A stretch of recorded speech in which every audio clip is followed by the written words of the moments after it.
let's get the garage door open. What do you guys say? We'll do that. We'll do that first. Make sure my microphone's working. My microphone is working. And let's get the garage open. Hold on to your ears.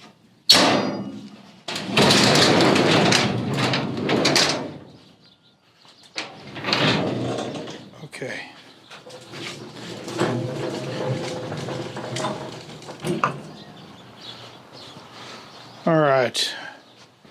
All right, guys, we got the garage open. Got enough light now, I think.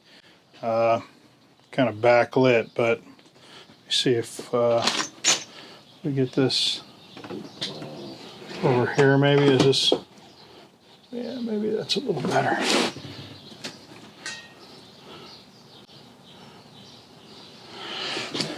Anyway, guys, I got a spare tire. I got a spare tire holder from a homemade spare tire holder from for the UTV for the trail from Earl T Peeples. I'll post a link in the description to where you can find him on Facebook. But basically, the Can-Am Maverick Trail Facebook group, he hangs out in there. Do a search for his name, Earl T Peeples, or I'll post a link in the description. I got the spare tire holder, and this mounts on the rear of the machine. And that's kind of where I needed mine to mount. I don't really like the spare tire, the spare tire holders that are like up here, hanging back, that type of thing, because I've got this set up here that we'll get a better look at in a minute. But I've got this accessory so I can have this box on here. So having this here, you wouldn't be able to open this box. See what I'm saying? So I got this one. This is the only guy that I know that makes these, or the only one that that has a rear mount other than the Can-Am one that mounts to the rear bumper. But that requires you buying the bumper. You have to buy the bumper, and then you have to buy the rear tire mount. So this takes the place of a rear bumper, and basically I'll be using the spare tire as a bumper. I'm a little concerned about this here getting in the way, but we'll see. What I'm expecting from this before we open it, what I'm expecting is good welds, decent finish. I'm not, he makes these out of his garage, I guess, or something, but I'm not expecting professional powder coat or anything like that, but I am expecting, at least a halfway decent finish. You're not going to really see it. A rattle can finish would be fine as long as it's done well. I'm also expecting all the nuts and bolts. I want all the nuts and bolts, including the two nuts for the lug nuts that hold the spare tire on. I think that that's fair for the price. The price is $100. I bought this with my own money, and yeah, that's where we're at. So let's open this thing up and check it out. Here we go. Here's kind of the dealio. It is a rattle can finish. Let's check out. The welds look good. The welds look good. And basically the studs that hold the spare tire on are just pushed through the plate and then welded on the back. Let me see if you guys can see that. They're welded on the back. Some gusset. There's a gusset here. I like that. And as you can see, this kind of leans, this kind of tilts to the rear. Tilts up.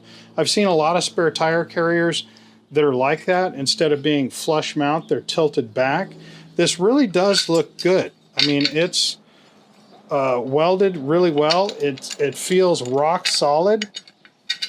Actually, better than I expected.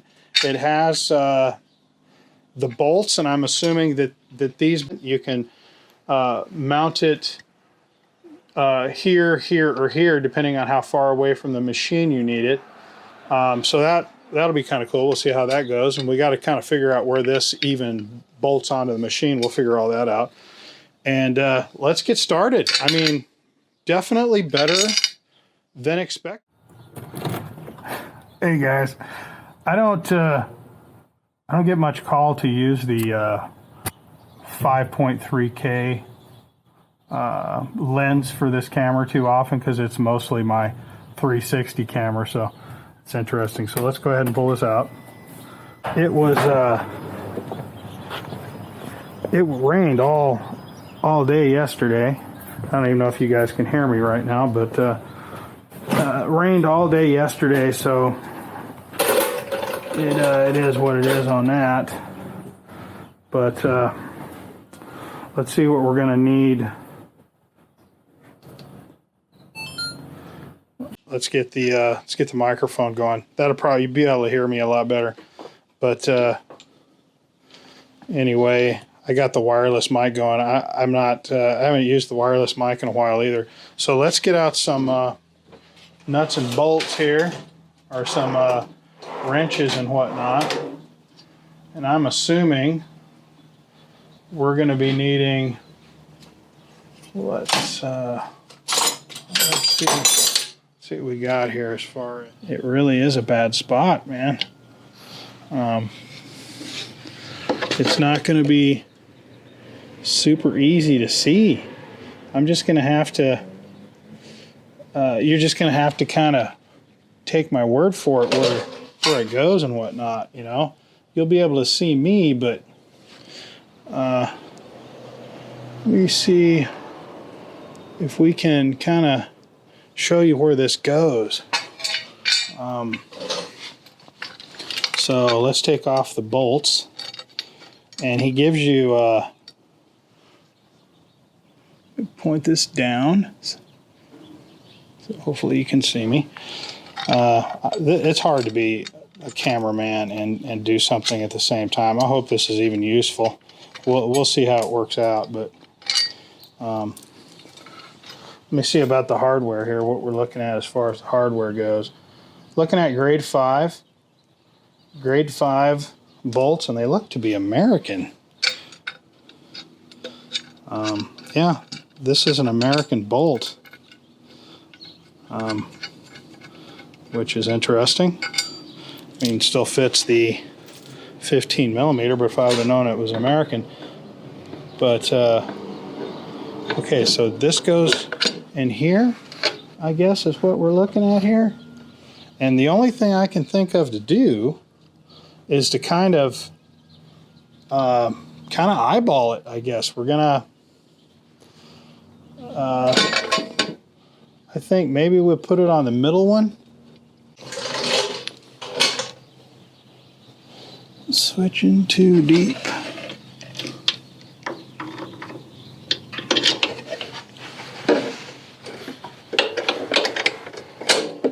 Wow, that is not easy to get to. Sure hope that this is where it needs to be sitting, because having to take this thing back out is not going to be a good time if I have to do that. Okay, now, are there different size bolts for the top and the bottom? There is. How about that? I was not expecting that. So these are American bolts, by the way, which is, you know, fine.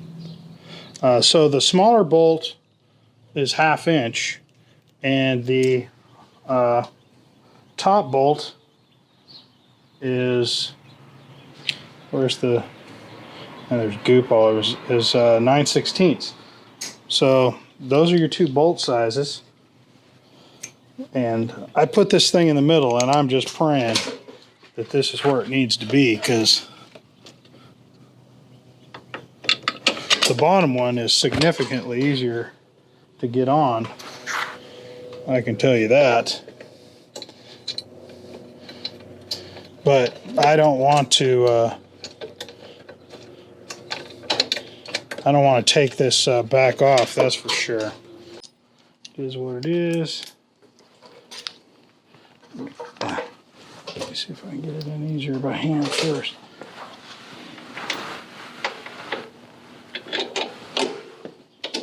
Okay, get the bolt on, the nut on, I mean.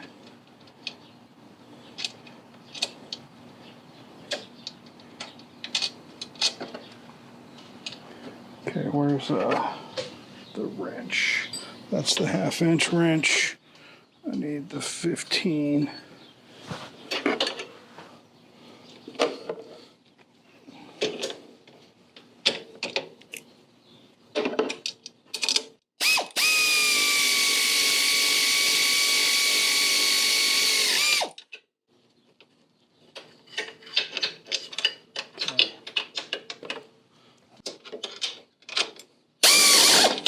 Okay. And that's on there tight enough to try it out. And we'll get a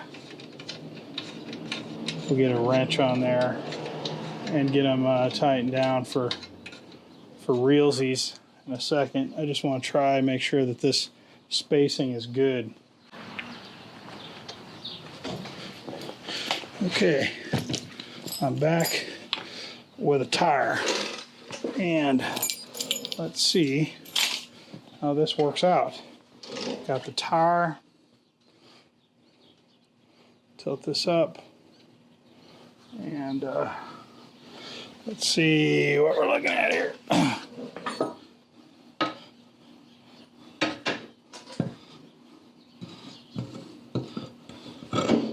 Okay, let's see how this looks.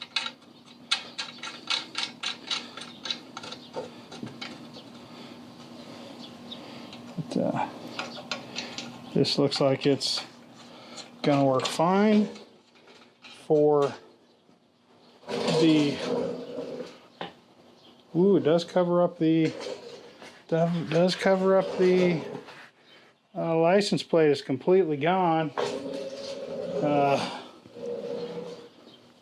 License plate is completely gone. Well, I'll have to figure that out. Anyway, that's for another time. But there you go. There's the spare tire holder, and it does fit. It looks like with the right tire, it's well, I don't know. Yeah, see. Let me see. Let me bend this down. Let me bend this down. Okay, so you guys can see. I don't know if you can see. Is there a flashlight? Here we go. Here's a flashlight. Yeah. Let me show you. See, it's right up. Check it out. It's right up against this on the middle hole. This is a tire off of an ATV. This is a 25-inch tire, and it's how wide is it? Oh, okay, it's pretty wide. It's 11 inches wide supposedly. So this must have been one of the rear tires. So that's okay then, because these are 10 inches wide. My normal tires are 10 inches wide, but it might be tight. Might be tight. It's up against this on the middle hole, so it's making me think that it needs to be on the last hole. I don't know.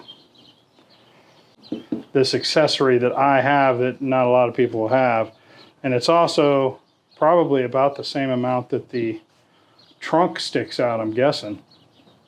You know, the trunk box that a lot of guys like to use, it's probably about, sticks back about that far. So you could flip the rim around the other way. Flip this around this way.